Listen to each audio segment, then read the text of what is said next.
Non, là, je suis choqué. Je suis très, très, très choqué. Je vais m'attaquer vraiment à des institutions dans la zone CFA. Il faut qu'on arrête de se foutre des gens. Clairement, donc, il y a la possibilité de faire mieux, mais on se rend compte que les gens ne veulent pas faire mieux. Je demande déjà pardon à mon service juridique parce que je voulais faire cette vidéo depuis plusieurs mois déjà. Mais le service juridique de mes entreprises me disait non, ne fais pas, ne fais pas, mais je vais faire. Et tout ce que je vais dire dans cette vidéo n'engage que moi. À un moment donné, il faut qu'on pense à l'excellence. Et peut-être que nous sommes dans des endroits, dans la zone UOMOA de l'Afrique de l'Ouest et de l'Afrique centrale, où on ne peut pas compétir avec le reste du monde.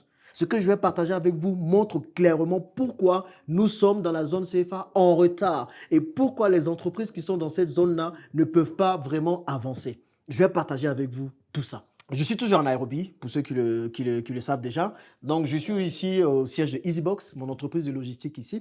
Si vous me découvrez pour la première fois, moi, je m'appelle Jean Ibragbo, multi-investisseur dans plusieurs pays d'Afrique, en Côte d'Ivoire, au Gabon, au Kenya, bientôt au Togo, en Afrique du Sud et peut-être au Cameroun. Donc, vraiment, j'ai le temps de voir beaucoup de choses. J'ai aussi des entreprises à Dubaï et tout. Si vous êtes là pour la première fois, abonnez-vous à cette chaîne pour suivre toutes les autres vidéos que je vais faire et également partagez massivement cette vidéo.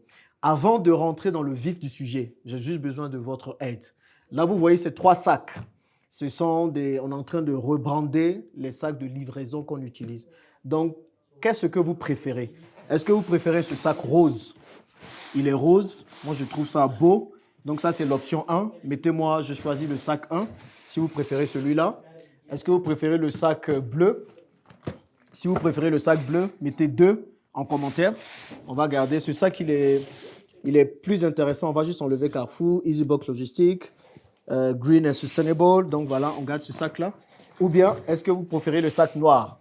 Le truc avec le sac noir, c'est parce que les gars, parfois, ils salissent beaucoup les sacs. Donc on a pris noir, comme ça, au moins, les saletés, là, seront moins visibles. Donc, qu'est-ce que vous préférez? Le rose, mettez sac 1. Le bleu, sac 2. Ou le noir, sac 3. OK? Mettez ça dans les commentaires. Revenons à notre sujet. Je vais vous partager une expérience que je viens de vivre et qui montre que, franchement, en Afrique de l'Ouest et en Afrique centrale, on se fout de nous. Et vous allez comprendre où je vais en venir. J'étais en train de visiter les différents supermarchés que nous avons ici avec EasyBox Logistique. Donc, les supermarchés se trouvent dans des centres commerciaux. Je suis parti dans un centre commercial. Après avoir regardé le supermarché, après avoir regardé les opérations dans ce supermarché et surtout l'équipe, avoir parlé avec eux, je suis sorti et je marchais et j'ai rencontré ma banque. J'ai vu une agence de ma banque. Moi, je suis à Absa Bank ici, au Kenya. Donc, quand on a ouvert les comptes bancaires, les comptes personnels et les comptes business, on n'avait pas pris de carte bancaire parce qu'on n'en avait pas besoin spécialement. Donc, je me suis dit, bon, là, c'est le moment maintenant d'avoir des cartes bancaires parce que tout est rentré dans l'ordre au niveau de l'entreprise. Je rentre dans la banque. Pour moi, je rentre pour demander une carte bancaire. Et comme dans nos pays, dans la zone CFA, les cartes bancaires prennent 1 mois pour venir. Donc, je me disais, bon, j'allais rentrer, demander ce dont ils avaient besoin et puis donner les documents et tout. Donc, je rentre. Déjà, quand je rentre, c'est dans un centre commercial. Hein. Je rentre dans l'agence, je prends un ticket et je dois attendre. J'attends à peu près 10 minutes. Les gens sont courtois, gentils, me disent « Ah oui, il faut attendre ». Donc, j'attends 10 minutes pour que mon tour passe. Quand mon tour passe, il était 14 heures. Là, il est quoi? Je viens, là, il est 16 heures. Il était 14 heures. Donc, je rentre dans la banque à 14 heures, 1 minute à peu près. J'attends jusqu'à 10 minutes, il est 14h11 et c'est mon tour de passer au niveau du guichet. Je passe au guichet, elle me demande ce que je veux. Je lui dis non, que je veux une nouvelle carte bancaire pour mon compte bancaire. Elle me dit, donne-moi ton passeport. Je lui dis, mais je veux juste les renseignements parce que quel document il faut fournir. Elle dit, non, pas besoin de documents, il faut donner le passeport seulement. Je lui donne le passeport, elle me dit de m'asseoir 5 minutes. Je ne comprenais pas trop. Quand je m'assois 5 minutes plus tard, elle m'appelle, elle me dit que les cartes sont prêtes. J'ai les 2 cartes ici. Une carte de crédit, il faut que je cache, il ne faut pas que vous voyez le numéro. Une carte pour mon compte personnel, donc vous voyez là, peut-être on va rapprocher. Et une autre carte pour le compte business. Ces 2 cartes sont sorties en seulement, je vous dis seulement, 5 minutes chacune. Donc en 10 minutes, j'ai eu les 2 cartes bancaires. Non, moi, en fait, je ne sais pas, peut-être ça existe ailleurs en Afrique, mais c'est la première fois que moi, ça m'arrive. En Côte d'Ivoire, quand tu vas dans des banques, que tu veux des services, c'est un parcours de combattant. Là, en 10 minutes, j'ai eu mes cartes bancaires. On a mis le PIN directement. Ils m'ont aidé à mettre le mot de passe pour les cartes bancaires. J'ai eu mes cartes bancaires et j'ai commencé tout de suite à les utiliser. C'est un service, mais extraordinaire. J'étais tellement énervé que je me suis rendu compte que je ne vous ai même pas expliqué comment c'est possible que la banque Absa puisse faire des cartes aussi rapidement. Bon, c'est simple. Les cartes sont comme ça, n'est-ce pas? Les cartes se présentent comme ça. Je ne sais pas, je ne vais pas tout vous montrer, sinon vous allez tout voir. Donc, en gros, qu'est-ce qu'ils font? Les cartes sont déjà prêtes. Il y a des numéros sur la carte, il y a la puce, tout est déjà prêt. Donc, quand vous allez et que vous demandez une carte bancaire, tout ce qu'ils ont à faire, ils prennent la carte, ils mettent dans un système pour configurer la puce et ensuite, ils impriment dessus, sur place, votre nom et le numéro de votre compte. C'est tout ce qu'ils font. Donc ça, même pas besoin de 5 minutes pour le faire. Et après, vous mettez votre mot de passe, votre PIN.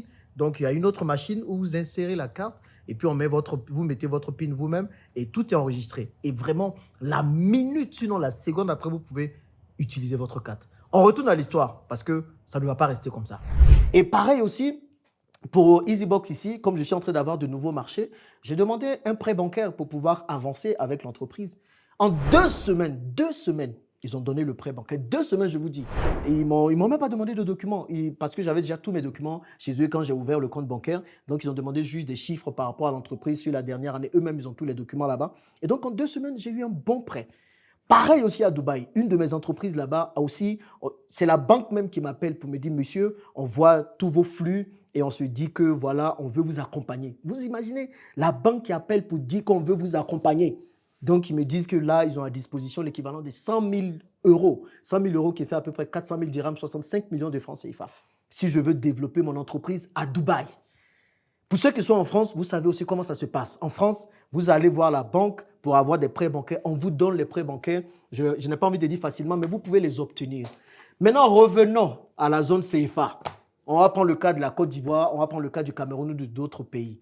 Avoir un prêt bancaire, c'est le parcours de combattant. Je ne vais même pas parler de prêt bancaire d'abord. Je vais parler même du service. Quand on s'en va en tant que personnel, en tant que particulier, individu, déjà même quand tu veux aller pour un service, demander une carte bancaire, déjà les agents là-bas, ils ne sont jamais contents. On ne sait pas ce qui les prend. Et vous allez, ils ont le visage serré comme si tu leur devais quelque chose pour qu'ils puissent te rendre les services. Tu es obligé de donner un peu de jetons ou un peu de billets pour qu'ils puissent te rendre le service. Quand tu allais demander une carte bancaire, alors là, ils vont te demander une liste de documents comme ça. OK? Et quand tu as les documents, même si tu as les documents, ça se passe et tu vas demander la carte bancaire. Ça va prendre 1 mois avant que tu reçoives la carte bancaire. Ici, là, en 10 minutes. Donc, 2 cartes bancaires, donc la carte bancaire en 5 minutes. Et là-bas, ça va être un parcours de combattant. Va oublier ton mot de passe, ton code. Ça va prendre encore une éternité. Et ça, ce n'est que le début. En tant qu'entrepreneur, va t'asseoir pour demander un prêt bancaire. Oui, il faut que j'en parle.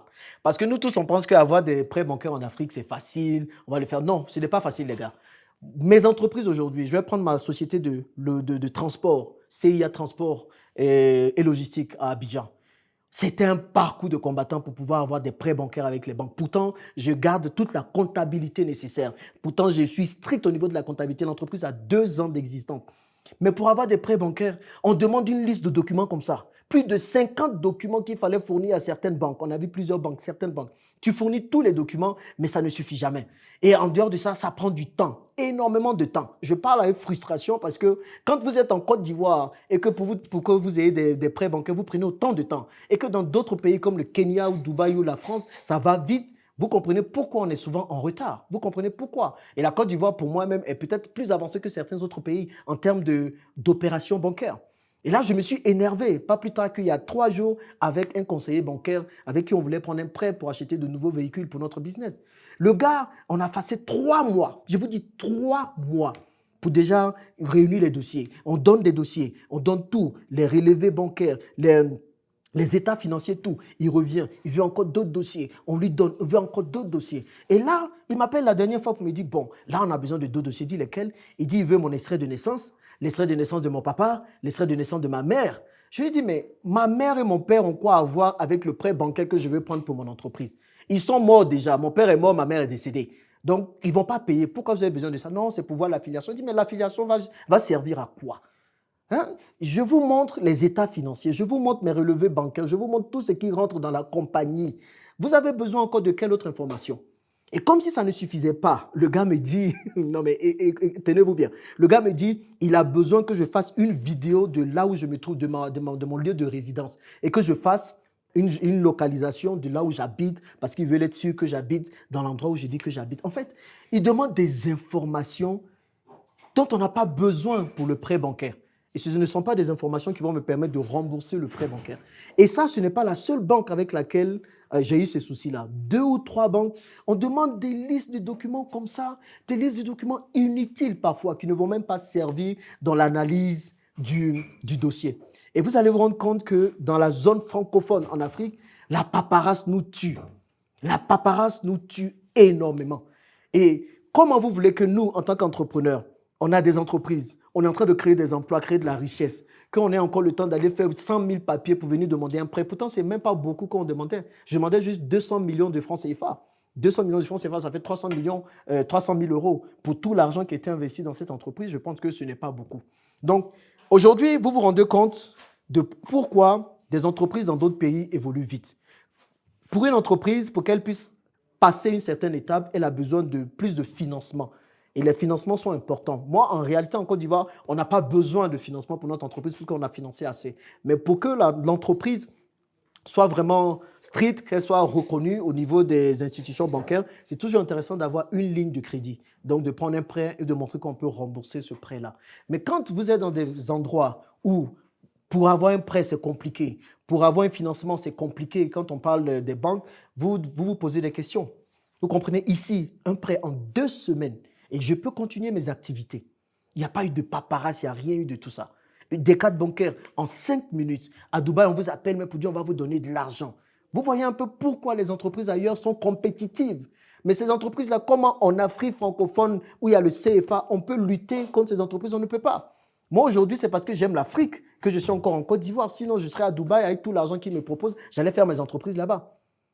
Et voilà pourquoi les entreprises en Afrique parfois meurent. Il y a plusieurs entrepreneurs qui ont lancé des entreprises, qui ont de très belles idées et qui se heurtent aux problèmes de financement par les banques. Je suis conscient que ce ne sont pas les banques qui vont financer les startups. Non, ça c'est au fonds d'investissement comme celui que j'ai lancé, de financer les startups. Mais aujourd'hui, à un moment donné, il faut que les banques puissent accompagner les entreprises qui ont déjà pignon sur rue. Et bon, je comprends, les gens vont venir nous dire, les banquiers vont nous dire, mais oui, c'est parce qu'il y a beaucoup de défauts, les gens ont abusé. Mais on ne peut pas mettre tout le monde dans le même panier. Il y a aussi des personnes qui font bien les choses. Vous comprenez, il y a aussi des personnes qui font bien les choses. Donc, à un moment donné, on se demande, est-ce que ce n'est pas le franc CFA, cette zone-là, qui bloque les entreprises? Est-ce qu'il y a une vraie volonté de voir les entreprises dans la zone CFA avancer réellement? Parce qu'on ne peut pas dire que c'est une question d'Afrique. Aujourd'hui, on est au Kenya. Le Kenya est souverain au niveau de sa monnaie. Le Kenya a sa propre monnaie, donc a sa propre banque centrale. Du coup, il peut prendre des décisions rapidement. Mais quand vous êtes dans la zone CFA, où vous avez des personnes de d'autres pays qui siègent au niveau des banques centrales de l'UEMOA et de la CEMAC et qui ont droit de veto, vous pensez que ces personnes-là ou ces pays-là veulent vraiment voir les entreprises dans ces zones-là avancer? Les banques sont censées accompagner les entrepreneurs qui travaillent vraiment. Les banques sont censées accompagner les entrepreneurs qui créent de la richesse, qui créent des emplois.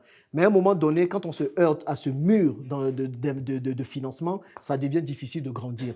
Donc, c'est normal que certains entrepreneurs aillent ailleurs où il y a de meilleures conditions. Moi, aujourd'hui, s'il faut choisir entre une zone CFA et la zone ici, là, et le Kenya, je choisis tout de suite le Kenya. Et là, je ne suis même pas en train de parler des rapatriements d'argent. Il dit quand on va tomber sur les rapatriements d'argent, ça devient autre chose. Aller transférer de l'argent depuis la France jusqu'en Côte d'Ivoire. Mais c'est un parcours de combattant. Un parcours de combattant. Pourtant, ici au Kenya, je change l'argent vite. Entre Dubaï, ici, c'est rapide. Rapide. Rapide.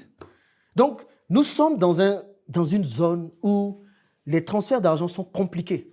Et cela nous bloque énormément. Cela nous empêche de vraiment travailler. Je ne parle même pas de faire sortir l'argent de la zone UEMOA vers le reste du monde. Alors là, c'est une paperasse de documents comme ça qu'on va demander. Même sortir de l'argent de la zone UEMOA vers la zone CEMAC. De la zone UEMOA, de la zone CEMAC, encore ça va. Mais va aller sortir de l'argent de la zone CEMAC vers l'UEMOA. Mais vous ne pouvez pas. Vous ne pouvez pas. Donc tout ça, ça bloque le grandissement ou comment je peux dire, l'agrandissement de certaines entreprises, la croissance de certaines entreprises. Et nos entreprises dans ces zones-là, UEMOA et CEMAC, ne peuvent pas être compétitives parce qu'ailleurs, les gens ont facilement accès au crédit. Maintenant, je suis conscient, beaucoup d'entrepreneurs ont usé de l'argent peut-être au départ, n'ont pas fait bon usage de cet argent-là, donc c'est ce qui bloque aujourd'hui parfois. Mais je ne pense pas que ce soit la seule raison pour laquelle aujourd'hui dans ces zones-là, c'est compliqué d'avoir des financements. Donc, Vraiment, c'est difficile d'être compétitif à l'international quand on a un système aussi opaque et qui n'accompagne pas vraiment les entreprises. Je voulais crier juste mon ras-le-bol en tant qu'entrepreneur et investisseur. C'est grave de voir que dans d'autres parties de l'Afrique, les choses avancent vite.